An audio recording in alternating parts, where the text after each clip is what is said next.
Hello, everyone. Welcome back to the Security Conversations podcast. Very excited about our guest this week.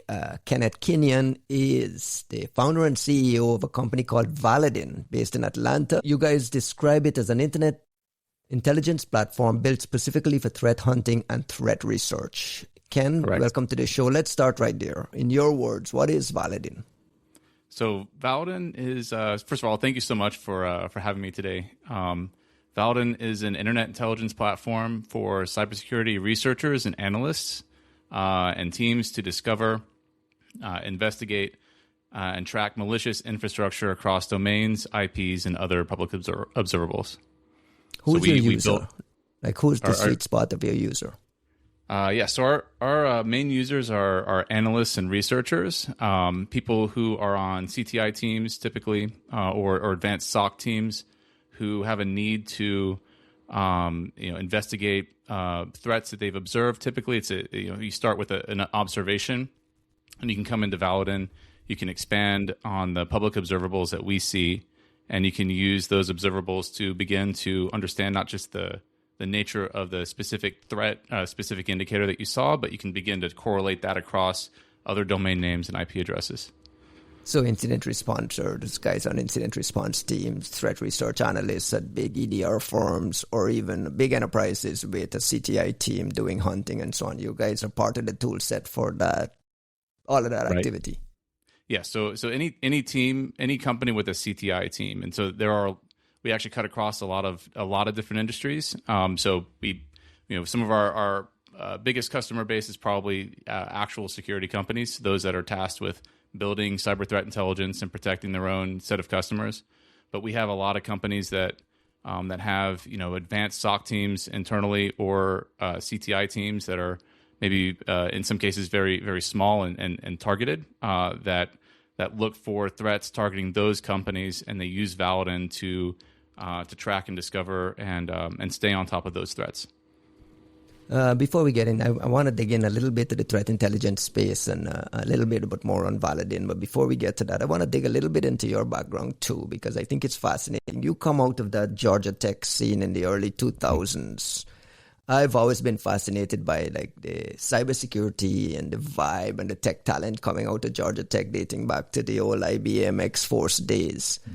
When you were there, are you native to Atlanta? So no, actually, I went to Georgia Tech as an out-of-state student, Okay. but graduated in Georgia Tech. Paint for the audience. Paint a picture of what the scene looked like. Is it just a fascination in my head, or do you find that there's like a certain collection and concentration of cybersecurity things happening there? Yeah, so Georgia Tech has actually been, kind of a focal point for a lot of these, a lot of startups, a lot of notable startups like Damballa. Damballa is actually the reason I came back to Atlanta back in 2013. But there are other, ISS is kind of the big one. We have Georgia Tech has a whole building named after Chris Klaus, the Klaus College Computing Building, and. Mm-hmm. And so I think because of that ISS presence, there's been a lot of lingering activity from Georgia Tech. I worked for another startup founded out of people from Georgia Tech, Pindrop as well. Pindrop, yeah. This is a company I became familiar with through Paul Judge. Paul Judge, who I believe might have been a Georgia Tech graduate as well. No, he went to one of the. He's definitely in the Atlanta area. You know Paul Judge. I mean, if you're in the Atlanta tech scene, of course you know who Paul is. Shout out to Paul. Yeah. So right now there's a big push by Chris Klaus to have more startups founded in the Atlanta area. And so he's involved with a program called CreateX that has a Georgia Tech association, and that gives students a platform to connect with industry and startup life, and then. Encourages them to start companies right out of college, as opposed to, joining industry right away. And so they provide guidance and support for that, and it's a great program. It's a talent they're being fed from high schools in Atlanta, or is the Georgia Tech talent more like you, where like outsiders coming in because of the availability of the school there? Yeah, Georgia Tech draws talent from a lot of places. The most of the Georgia Tech interns and employees that we've hired, most of the former students or immediately leaving Georgia Tech, actually were out of state students. So Georgia Tech is a magnet for very very bright computer science students that also have an interest in startups post college. You also worked in cybersecurity at Microsoft. I believe you spent some time at Microsoft and at Amazon, two big companies in the Seattle area. Can you talk a little bit about what you learned in those environments, big company structure, and the things you did there that kind of set you up for what you're doing now? Yeah. So just to be clear, I didn't actually work on cybersecurity at Amazon. I was on the advertising platform as one of their earlier ad platform software big data engineer stuff, testers. though, right? Like high-scale data services stuff, right? High-scale services, high-scale data. At Microsoft, I was on a team that would analyze Windows, what was at the time, Windows Live and Hotmail login data and sign-up data, and look for anomalies that could indicate signs of account takeover and other sorts of malicious behavior. That was my first foray kind of into that data scope. And I worked at Microsoft first, and then was drawn to Amazon. And Amazon honestly felt a lot more like startup life, Really? the current startup life, at least compared to Microsoft at the time. I went from a team at Microsoft that they operated on a waterfall model, and so your wave was planned out a year and a half in advance, and you would progress on this milestone, whereas Amazon had at least on the team I was on at the time, had a much more narrow, agile kind of approach to development. They certainly had, grand schemes for what they would become, and they've clearly realized a lot of that. But the work, the day-to-day work was definitely a lot more dynamic. I'm amused we're still talking about agile at waterfall in 2026. But I mean, just fascinating to be at big companies and watch those different approaches. Was there one? Was there a single lesson you learned there that kind of set you up for what you would eventually do with Validin? Well, I guess one thing that always stuck with me was at any big company, you can find places to hide and kind of glide and just continue going. And I noticed myself kind of falling into that at Microsoft, and I thought I'm bit of a young. rut, right? I'm too young for this. Yeah, it's kind of what I thought. I thought to myself. So that prompted me to leave and join Amazon, where the team was very, very different. And so especially early in my career, I really thought I need to make sure that I'm finding challenging work and that I don't feel like I'm stagnating, because this is the time to learn and to grow and build a solid foundation. And so that's what prompted me to go to Amazon from Microsoft, and it's part of what has prompted me to move a number of times in my career to other places. And what was the idea for Validin? When did you come up with this, and what was a gap you're seeing that gave you the idea, you know what, there's a little bit of a business here, let me give this a shot? Yeah, actually, so I started Validin to fill in gaps in other passive DNS data sources that I was looking at the time. And the thought was that if you take a pure passive DNS approach, you're going to have a lot of gaps. You're going to see the popular uninteresting things over and over and over again and with high volume, but then the really interesting things you might see once very early on and then not see again for a long time. So I built Validin to make sure that we were keeping very complete and up-to-date records of domain names, regardless of the relative popularity of them. So we would force the lookups. We did forward DNS lookups on these domain names, and it was designed to fill gaps. And it wasn't until maybe 2020 that I realized that this data set is powerful enough just on its own that it can completely replace a lot of these passive DNS data sets. And so then I started figuring out ways to make that process much more robust, reduce the time between a domain name being registered or used for the first time and it being in our data, and put a ton of effort into minimizing that time to discovery and expanding the scope of what we're tracking. From your seat based on, all the connections you have with your customers, all the guys using Validin and so on. What do you think is the single most misunderstood thing about threat intelligence today, either by buyers, by vendors, by industry marketing? What do you think in your space is misunderstood? And I'll tell you why I'm asking. Let me just kind of frame it in this lens. Threat intelligence has kind of been part of that, the next big thing for many, many years. There have been a lot of VC investment invested into quote unquote the threat intel space, and we haven't quite seen big exits with, maybe a handful of exceptions. But it just feels very much like it's a misunderstood space. Is it in its own category? From your lens, how do you view?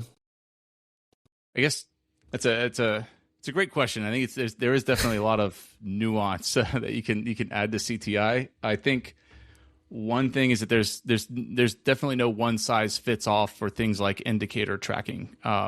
You get some threats that can persist for a very long time and reuse infrastructure and still be persistent and that sort of thing. And then you see other threats that may register a domain name and use it for a very short period of time, and then you never see it active again. And so you see all kinds of things in between. There's not like one category of things that you want to track as indicators in the way it actually is behaved and it behaves and is used.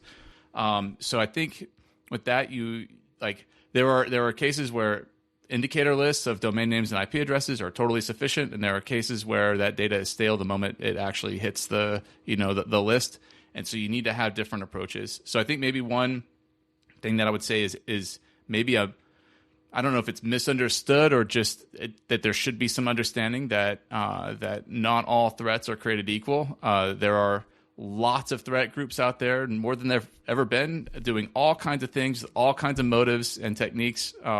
Many of them financially motivated, and many of them, perhaps other motivations. And at the end of the day, there's no one size fits all for what constitutes good intelligence based on a threat. It's so just understanding that nuance, right? Like that nuance between what it actually looks like in practice. A lot of threat intelligence is basically reactive, though, right? You learn about this infrastructure after it's been used in an attack. How realistic in your mind is genuine proactive discovery? Is that realistic, and where does it break down?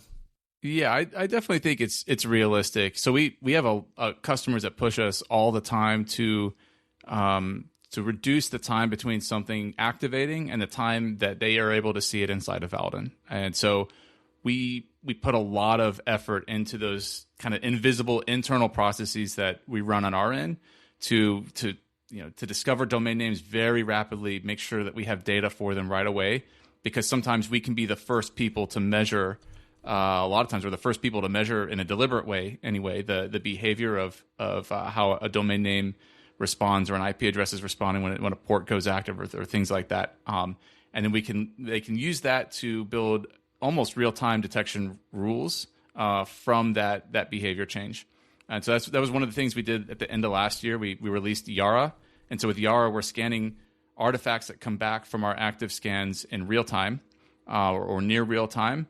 And then we can push those alerts to our customers. And as a result, they can advance the timing for these really short-lived indicators. So what we're tracking is the patterns that they've observed for these prolific, persistent, repeatable kind of toolkits that come online. Even if they're short-lived. And they're short-lived. Yep. And so what they're trying to do is they're trying to get them out of Validin as fast as possible, because they can block them from being useful inside of their own customer base. And so they worry about distribution after it gets out of Validin, but we're there to make sure they can find it as fast as possible. You're enabling this notion of paleontology as well, right? Do you have a thought on the value of going back in time and doing these kind of long form threat research going back 15, 20 years? Is there any value to that at all? There's been some conversation that, like, why are we wasting our time on this when there's so many ransomware, so many new fresh things you can be going after? Where do you sit on, this kind of data powering the kind of paleontology and deep long form threat research? Yeah, I definitely think there's value in that. I think it's actually almost a trap to just focus on the things that are happening right now, right in front of your face. The things that are always the most burning. If you never take time to step back and figure out how you got here, you can miss a lot. And so I definitely think there's value in going back in time, not just from the practical aspect of, maybe we missed an indicator that can help us uncover a new cluster or something like that, but also just in understanding the, how we got here, like what the, if this is what we were doing at this point in time, surely things have advanced. That usually is the way things go, and so we can expect at least that amount of sophistication today if that's what we saw back then. So I do think there is a lot of value in understanding, going back in time and seeing the historic view, and that's an endeavor that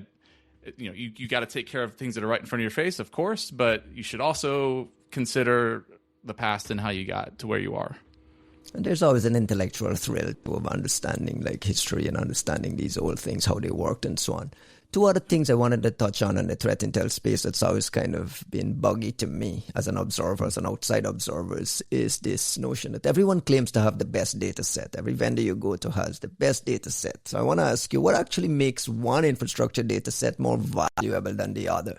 Is it coverage? Is it history? Is it freshness? Is it the ability to pivot? Is it everything? Is it like what in your mind makes one data set the winner over the others when at a time when everyone is telling us they have the best?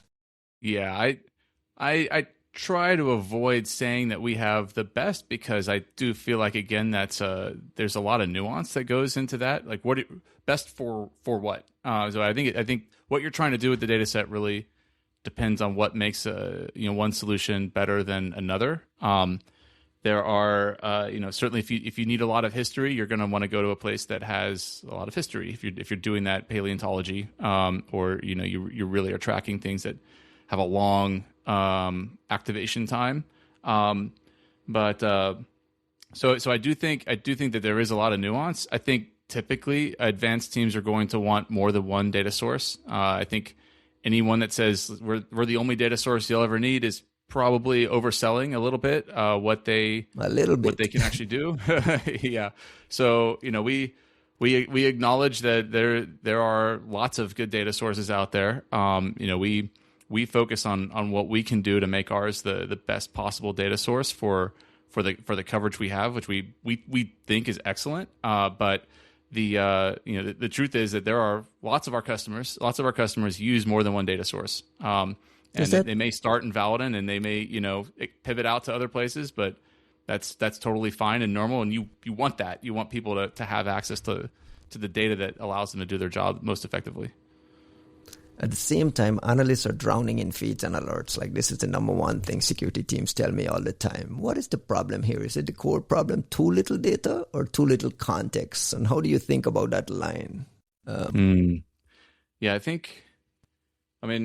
the drowning in alerts bit is something, I guess, maybe fortunately I haven't personally had to experience because I haven't worked in that setting.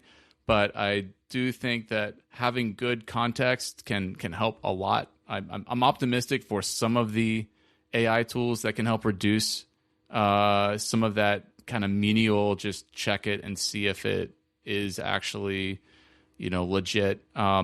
So I think some of these things can reduce effort. I think you're going to want to have AI tools that actually develop things a little bit more deterministically than a completely unsupervised agent. But the alert load, I think, could be reduced substantially from where it is. Just with better context and better interpretation of the available data through automated sorts of enrichments. I want to just get to the nitty-gritty of like how Validin works for a second. For the audience here, someone might be considering looking at Validin for something. Walk me through what happens when an analyst start with a single suspicious domain or an IP in Validin. Like, what happens? What can they uncover? What is the flow?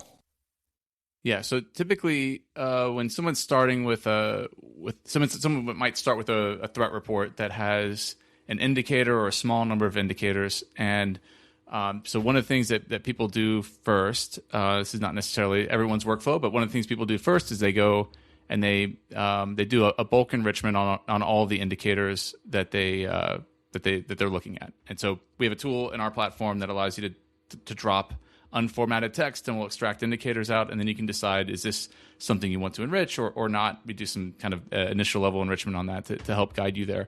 But from those indicators, what we aim to do on the Validin side is to help highlight the things that are common across indicators, and also help highlight things that are unique to those indicators. And so what you're really looking for, if you want to expand your threat intelligence, is to find things that are relatively unique. So unique, like common within the set that you're looking at, but rare otherwise globally. So you're looking for that. You're looking to find things that, if they're rare globally, but common in this set, you can potentially start pivoting, adding filters, and then expanding your view of other things that might be related to that threat. So we try to do that for all of our data sources, DNS and certificates, registration, and our host responses. We're pulling features out that you can identify as being relatively unique, and then use that to expand the set of candidates, and then go through a filtering process from there to see if this is part of your threat or not. That kind of core pivoting technique is something that's very core to what we do at Validin. You mentioned AI. I was hoping to get through this podcast without mentioning AI, but as we're here, that's the obvious elephant in the room, right? Do you see the capabilities and the just rapid advancement in what these AI frontier model AI things can do, including the open models out of China and so on? Do you see that enhancing what Validin offers? Do you feel like an existential threat that these things, tooling, the AI tooling can actually replace a lot of what you do? Is there a moat there? How do you think about a time when you're obviously using AI to code faster and build a company faster and get the productivity value there versus AI as a risk? Do you think about that at all? Yeah, I've thought about that before. I think I'm actually not really worried about AI as an existential threat for Validin, and I think the main reason is we're a data company. You can't AI your way into more data. You can't. It's actually a very tough engineering challenge to process and index and make available, in short latency, the scale of the data that we process, but that's just the software part. The data part is truly challenging. Like, how do you get that data in the first place? And you can't synthesize history either. So at least from the AI existential threat perspective, I'm not concerned. I'd say I'm definitely aware of things that can happen, but I'm not. That's not the biggest concern in my mind for Validin. I think in a lot of ways AI can be very useful with our data. Talk to me about how you're embracing AI to not only make Validin better, but like to make your life and your work and all of that stuff better. Yeah, so I personally use AI to reduce a lot of the low-hanging fruit, kind of the boilerplate type of tasks. Especially on the coding side, I still do a lot of coding. I'm still very hands-on keyboard in that regard, and so I use AI to get me started. I think one of the hardest things I've had in 20 years of software development sometimes has just been getting started, and like AI has zero qualms with that. And so sometimes I use it to organize thoughts and think through problems and things like that versus just jumping right in. On a personal level, I'm not so integrated. Like, I don't use an AI enabled IDE. I mostly use AI in the browser. I don't deploy tools in my own environment beyond just the core editing tools. I like to have there's a lot of review that I like to have in place between what came out of there and then what actually makes it into the code.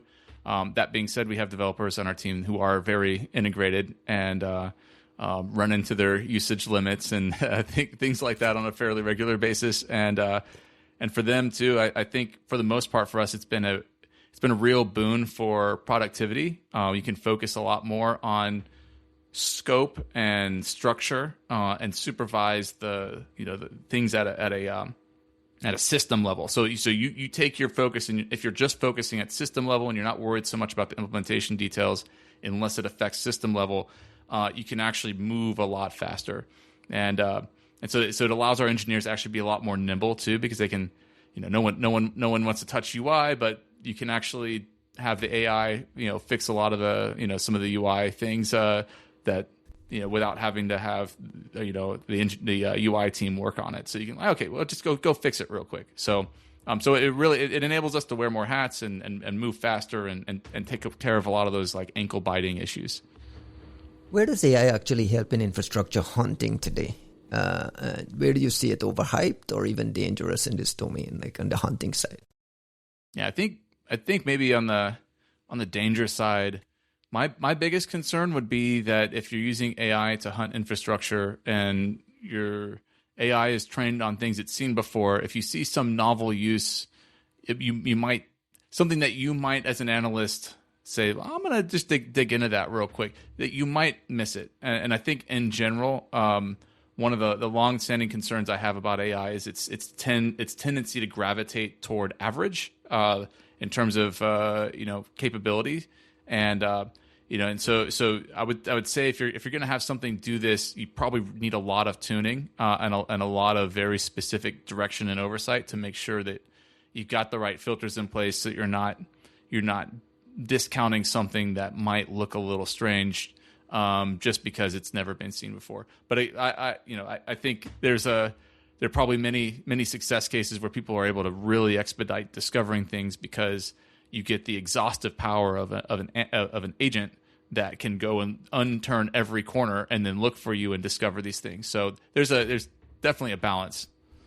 We are recording this on Wednesday, July 22nd, just less than 12 hours after this Hugging Face OpenAI story exploded, which is, this notion of dual use and using AI to be the automated defender against an automated AI attacker. The implications of that is just mind-blowing to me, and I'm trying to process it. When you think about the AI as the adversary, with threat actors, being faster at spinning up burning infrastructure, AI having the ability to generate ODs on the fly and do this kind of long horizon type attacks. Does the work of the defender get harder? Does it get easier because we have the tools? Where do you see this kind of push and pull on the dual use risk and worry? Yeah, I would say ask the defenders how they feel right now about AI prevalence on the adversarial side, and I think a good many of them are probably going to tell you that they're feeling a lot more pressure, and the speed at which these things are progressing can it's a feel lot of anxiety, right? Yes, yeah, So I definitely feel that there is. It still feels a bit to me like the defense side hasn't caught up yet to the offense side. So blue team is behind the red team in a lot of regards, and you just even look at like the number of vulnerabilities that are reported. But why is that? Is it because we haven't invested more on the defensive side of how it's going to be used? Is it just we're waiting for offense to move so we can make our chess piece movement? Like, help me understand why we haven't. We've had these warnings for years. I've been writing about, oh my God, this AI apocalypse is coming for years. Did we just ignore it? Did we just not prepare for it? Is it something we just can't prepare for? I'm looking at the vulnerability reports. Microsoft just patched 600 plus bugs, most ever. The Linux kernel just dropped a bunch of CVEs. You can't even count anymore. It's just a lot. It's just tons and tons. Oracle just dropped their quarterly patch update, and it's just tons and tons and tons of CVEs in there. So we're just inundated with CVEs. Like, what? Help me understand how you process it in your mind and what's going on. Yeah. I guess we could be seeing a couple of things. One is maybe optimistically, the optimistic view is we're seeing that initial surge of gobbling up that low-hanging fruit of things that were always problems that now we're finally getting eyes on and enough cycles to investigate and expose as being problems. And so if this is the case, maybe the reality is that there were 600 bugs sitting in Microsoft code there perhaps forever, right? Like, yeah. Well, so yeah. Optimistically, there's we're seeing a surge in vulnerabilities that won't be repeated. That's the optimistic view. I don't know if that's the case or not. I don't know the details of many of these. I don't know how exploitable a lot of the CVEs are versus the difficulty of finding them and this sort of thing. But when I was doing code coverage on a project years ago, one thing that I noticed is that the difficulty of getting code coverage on every incremental 10% of the remaining code base, it got asymptotically harder, but the bug find rate remained fairly constant. And so are we just getting really close to that full coverage, or is this going to be a sustained view in terms of the number of bugs, the number of CVEs and vulnerabilities that we find? And I don't know the answer to that. I don't have enough information, but optimistically, that's the case. That we find these things now; they've always been there, and we can put the right places, right checks in place to prevent some of these things from happening.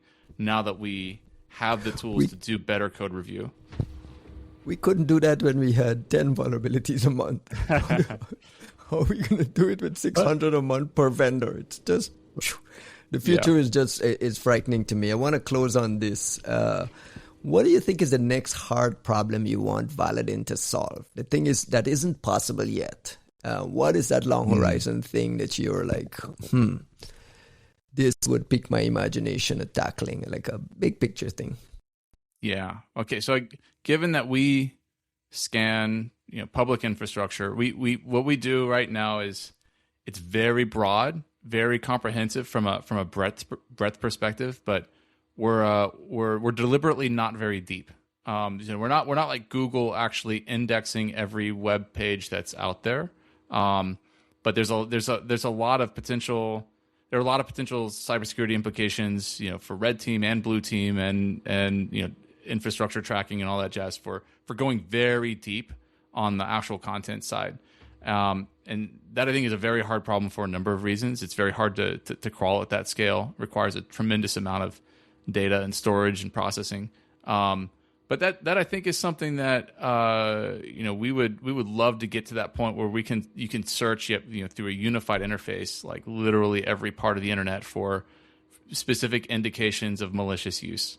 That'd be a great place to be. Lastly, where do folks get to play with some Validin things outside of? I mean, I believe you guys have a free community tier. You publish a lot of open research, and you're always participating in those things. I mean, that's how we met at LabsCon with you guys. Showing off some of the amazing work you do. Can you talk a little bit about the community focus and how that works? How people can get their hands on it, get their hands dirty a little bit, playing with things. Yes, absolutely. Yeah, the community's actually been our first and foremost priority coming to the market. So we launched the community platform in 2023 before we even had an enterprise offering, and part of that was just to really give community users a place to research and expand and individually drive research efforts. And so we have a community platform at app.validin.com. You can just go to our website, validin.com, and you can try the community directly from there. And we certainly, we very much, we have a very strong emphasis on maintaining the community platform, even though the enterprise focus is how we make our money. But we encourage you, if you're a community user, you haven't tried Validin out, go and create an account. Try it out, and if you feel like this would be valuable for your organization, please reach out to us. And I'll see you at LabsCon this year. You guys are going to be coming out there running. I believe there's a contest we're running there, the conference together. So I'm looking forward to that as well. Yes, we have something exciting that we're not ready to announce yet, but that we will be announcing as part of our attendance at LabsCon. That should be a lot of fun.